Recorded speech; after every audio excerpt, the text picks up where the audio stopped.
Ahí llega nuestra cita semanal con la salud mental, o mejor dicho, con el ámbito de la psicología. Abrimos este gabinete no solo psicológico, sino también radiofónico, que gracias sobre todo les damos a herramientas del equipo de Isabel Moya, psicóloga, mismos y podemos analizar diferentes aspectos que hemos dedicado a salud mental, conocer a veces términos como el que hoy les planteamos. Hoy vamos a conocer lo que es el desgaste por empatía. Quizás digan, yo esto no lo he oído en mi vida, a mí no me pasa. Pues presten atención, un poco en ese porque campo también, a lo mejor es más frecuente de lo que pensamos. Y las claves nos las ofrece Almudena Rodríguez, licenciada en Psicología, y de este equipo de Isabel Moya. Almudena, muy buenos días. Hola, buenos días, Loli. Sí, vamos a empezar con el desgaste por empatía. Vamos a en esta consulta radiofónica. María, muy buenos días. Definiendo qué es la empatía, ¿no? La empatía es la capacidad encantados de escucharte. Y vamos a darles ayuda para mantener una relación sana, pero lo primero que deberíamos saber es qué es, ¿no? Una relación sana. ¿Qué es? Y entiendo lo que Claro, vamos a empezar por el principio. La empatía es una herramienta esencial en el ámbito de la salud,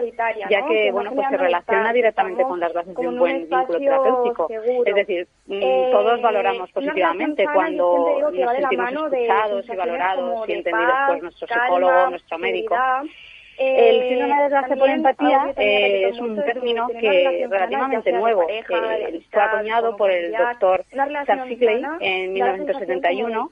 Y hacía referencia al desgaste emocional que sufrían las enfermeras a finales de los años 70. Nos vamos haciendo, por tanto, una tras el cuidado de los soldados norteamericanos que habían participado en la guerra. En la que es descrito por su autor como una consecuencia natural, predecible, tratable y prevenible, que es derivado del trabajo con las personas que están sufriendo. Y bueno, pues es muy importante estudiar este fenómeno porque, bueno, como ya habéis podido intuir un poco, pues una relación es un sana. tema que está de actualidad. Pues mira, lo hemos visto con el COVID, ¿no? Profesionales desgastados, cansados, haciendo horas extra, muchas. Entonces, esto hay que estudiarlo y tenemos que trabajar en ello. Pues vamos a conocerlo un poquito mejor para saber con exactitud qué es, porque hay algo parecido, y sobre todo en el ámbito laboral, que habíamos escuchado y que en algún programa ya hemos hablado de ello, como era el burnout, el síndrome del quemado. ¿Es lo mismo que el desgaste por empatía o hay diferencias? Bueno, hay algunas cosas en común. Las cosas en común es que es un malestar generalizado de la persona que lo está sufriendo a nivel físico, psicológico y emocional, pero sí que existen algunas diferencias y es importante definir cuáles. Por ejemplo, en el síndrome del burnout, el origen del malestar está directamente relacionado con las condiciones laborales. Esas conversaciones nos van a ayudar. Sin embargo, en el síndrome por empatía, desgaste por empatía, el malestar está relacionado con el hecho de trabajar con personas que sufren, para tener una relación en el burnout, sana. Como bien la has dicho, aunque sean sintomatología aparece de manera mucho más gradual, es decir, la persona se va quemando, de ahí su nombre, ¿no? Y en el desgaste por empatía, la sintomatología aparece de manera mucho más brusca. Bueno, pues yo y principalmente nos tenemos que quedar con la idea que el síndrome del burnout puede aparecer en cualquier profesión, pero el desgaste por empatía solamente aparecerá en aquellas profesiones en las que hay un trato directo con la persona que está sufriendo. De ahí es la importancia de esta diferencia. Saber de qué pie cojeamos. Entonces, ¿hay determinados colectivos profesionales que son más susceptibles de estar afectados por este síndrome? Por ejemplo, sí, claro, bueno, yo creo que ya lo habéis podido un poco intuir los radioespectadores, es decir, psiquiatras, psicólogos, trabajadores sociales, enfermeros, todos aquellos que lidian directamente con el dolor humano, básicamente.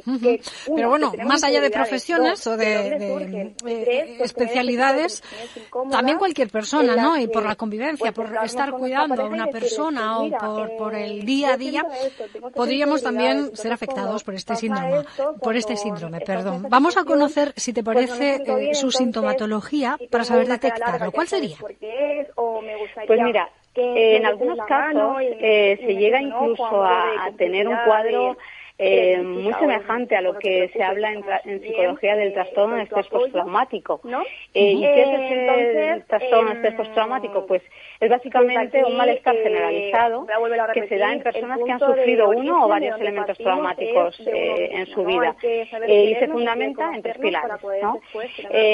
Uno de ellos es la hiperactivación. ¿Qué significa esto? Bueno, pues la persona tiene esa sensación de estar en tensión constante, tiene problemas de sueño, irritabilidad, estallidos de ira, un incremento de la ansiedad, es un sentimiento constante de amenaza. El segundo pilar fundamental es la evitación, es decir, la persona siente un deseo de evitar todo lo relacionado con el evento traumático, desde el lugar donde ocurre, la fuente de estrés principal, desde pensamientos, sentimientos. La persona se bloquea, no quiere enfrentarse a todo lo que María, le ¿cuántas veces se escucha eso de si yo te quiero, ya, pero no me lo dices, ya, pero te lo demuestro, ¿no? Pues cada uno tiene un lenguaje del amor. Está como reviviendo la situación del trauma. Tiene pensamientos intrusivos, imágenes que asocia con ese evento traumático. Es una sensación bastante angustiosa. Y bueno, pues dentro de la profesión, que son más vulnerables, hay algunas variables. Qué importante eso que acabas de decir, porque queremos que surja y pensamos que los demás son adivinos. Y no, esto hay que trabajarlo también. Como son, pues, mira, por ejemplo, el sexo, las mujeres siempre tienen una mayor incidencia, es cierto, pero sin embargo no es una diferencia estadísticamente significativa.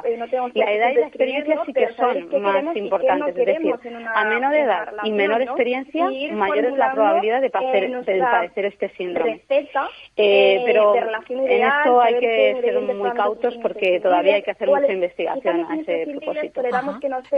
Vamos a las pautas. Lo hemos detectado a través de su sintomatología, sabemos a qué colectivos afecta. ¿Qué podemos hacer? ¿Cuáles serían las pautas a seguir? En este caso, imagino que con el autocuidado de la propia persona. Sí, básicamente es eso. Sin idealizar, sin decir mi prototipo es rubio, alto y de ojos azules. No, en la receta van otro tipo de ingredientes, como María muy bien ha explicado, ¿no? El terapeuta, los médicos, enfermeros también tenemos que reconocer como que tenemos que trabajar nuestra propia gestión emocional y establecer límites entre nuestra vida personal y privada y profesional. Y también lo que iba a decir que puede tener claro una segunda pauta que podemos dar es, bueno, pues lo básico es establecer relaciones positivas con los pacientes a través de una buena alianza terapéutica, marcar los límites. Una tercera pauta es rutinas diarias de autocuidado básicas, estandarizadas, es decir, lo que los psicólogos recomendamos a nuestros pacientes: descanso, alimentación adecuados, mantener unas buenas relaciones sociales, actividades placenteras, etcétera. Bueno, un cuarto pilar es hacer una revisión de la práctica profesional, reuniones de equipo, supervisiones, hacer un propio seguimiento terapéutico personal. Y más allá de eso, pues estrategias de manejo del estrés. Están funcionando muy bien las técnicas de relajación, yoga, mindfulness, etcétera. Y sobre todo también establecer muchos límites, ¿no? Tener una agenda ordenada, ponernos pausas y respetarlas. Antes hablabas de esa receta, que debemos también hay que tener en cuenta que esto es un problema que surge a nivel individual, pero también tenemos que estar atentos a la responsabilidad de las empresas y las instituciones, es decir, los lugares de trabajo deben ofrecer condiciones laborales que sean pertinentes y que sean adecuadas. Es decir, tenemos que estar atentos a la rotación de los servicios, horas de formación para cursos de autocuidado, espacios que faciliten un poco el intercambio entre profesionales para hacer revisiones de casos, atención a las horas extras que acumulamos, ¿no? Y bueno, ya por último, muchos investigadores también apuntan a que ya desde las universidades se tiene que preparar a los futuros profesionales a través de cursos de autoconciencia y de autocuidado específicos. Es decir, tenemos que preparar a los alumnos para estas profesiones que suelen ser muy complicadas en el futuro. Dar esas herramientas, ¿no? Como parte de su cualificación. Tienen que estar también dispuestos a lidiar con esto de la mejor manera posible sin que la salud no les vaya de por medio. Hemos hablado de las pautas de autocuidado, pero yo no sé si habría alguna manera de prevenir. Antes de que suceda esta fatiga por empatía, ¿se podría prevenir, Almudena? Pues para prevenir la fatiga por empatía es importante que el profesional ya posea una buena capacidad de introspección sobre sus propias emociones. Esto le va a permitir comprender a sus pacientes y entender sus emociones, así como la causa de su propio malestar, ¿no? La clave es básicamente disminuir las probabilidades de la sobrecarga emocional. Y es que los terapeutas tienen que comprender las emociones de los pacientes, pero no tenemos que caer en el hecho de experimentarlas. Eso es básicamente lo que tenemos que hacer. Habíamos entendido siempre la empatía como algo bueno, algo positivo, un valor a tener en cuenta. Me pongo en tus zapatos, me pongo en tu piel, pero llevado al extremo, hoy hemos visto que puede ser perjudicial para nuestra salud mental y que hay determinados colectivos, sectores profesionales que trabajan con el dolor humano, como son psicólogos, psiquiatras, pero también enfermeros y enfermeras, trabajadores sociales y tantas profesiones que bueno, pues están bastante más en riesgo de padecerla y que por culpa de la pandemia, de la carga de trabajo, del día a día, de la sociedad que vivimos actualmente, están un poquito al límite. No sé si hay que destacar alguna cosita más para cerrar este capítulo de tanta utilidad. Bueno, pues a ver, en realidad estamos dando un toque muy negativo, ¿no?, a todo esto, pero muchos autores lo reflejan como algo casi positivo, porque en verdad si ponemos el valor, ¿no?, en esa alianza terapéutica que hacen el terapeuta con el paciente y esos profesionales con los pacientes, es decir, esto no es algo malo que haya que evitar a toda costa. Tenemos que estar alerta de cuáles son esos síntomas que pueden ir apareciendo, pero tenemos que tomarlo también como algo positivo, porque quiere decir que estamos implicados con nuestro trabajo y con nuestros pacientes. Y simplemente lo que tenemos que hacer es tenerlo en cuenta y saber poner estrategias de autocuidado para compensar ese desgaste.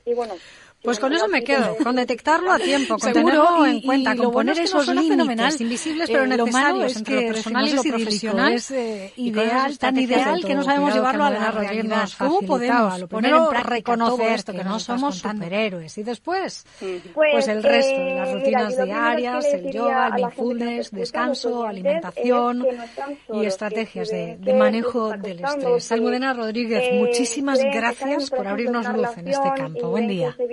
Muchas gracias a vosotros, buen día. Y llega nuestra cita semanal con la salud mental, o mejor dicho, con el ámbito de la psicología. Abrimos este gabinete, no solo psicológico, sino también radiofónico, que gracias a los profesionales del equipo de Isabel Moya, psicóloga, pues podemos analizar diferentes aspectos de nuestra salud mental, conocer a veces términos como el que hoy les planteamos. Hoy vamos a conocer lo que es el desgaste por empatía, que quizás digan, yo esto no lo he oído en mi vida, a mí no me pasa. Pues presten atención, porque a lo mejor es más frecuente de lo que pensamos. Y las claves nos las ofrece Almudena Rodríguez, licenciada en Psicología y de este equipo de Isabel Moya. Almudena, muy buenos días. Hola, buenos días, Loli. Sí, vamos a empezar con el desgaste por empatía. Vamos a empezar definiendo qué es la empatía, ¿no? La empatía es la capacidad de comprender y compartir los sentimientos de los demás. Es ponerse en el lugar del otro, es la famosa frase de me pongo en el lugar del otro y entiendo lo que está pasando.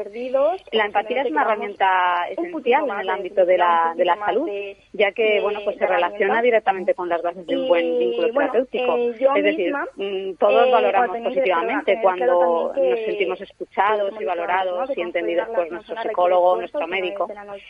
El síndrome de desgaste por empatía es un término que relativamente nuevo, fue acuñado por el doctor Charles Sigley en 1971 y hacía referencia al desgaste emocional que sufrían las enfermeras a finales de los años 60, tras el cuidado de los soldados norteamericanos que habían participado en la guerra.